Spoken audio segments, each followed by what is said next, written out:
അറിഞ്ഞില്ലേ, നമ്മൾ സെന്റ് ജോർജസിൽ ശതാബ്ദി ആഘോഷങ്ങളുടെ ഭാഗമായി ഓണാഘോഷം നടത്തുന്നുണ്ട്. രക്ഷിതാക്കൾക്ക് ക്ലാസ് തലത്തിൽ പൂക്കള മത്സരവും നടത്തുന്നുണ്ട്. പായസ മത്സരം, പലഹാര മത്സരമാകട്ടെ പോഷക സമൃദ്ധം.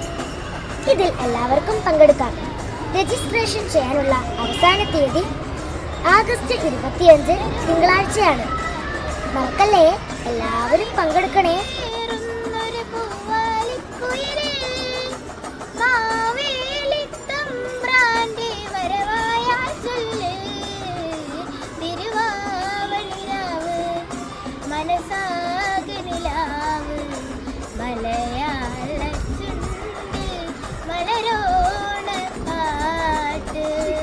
വരൂ, പങ്കെടുക്കൂ, സമ്മാനങ്ങൾ നേടൂ.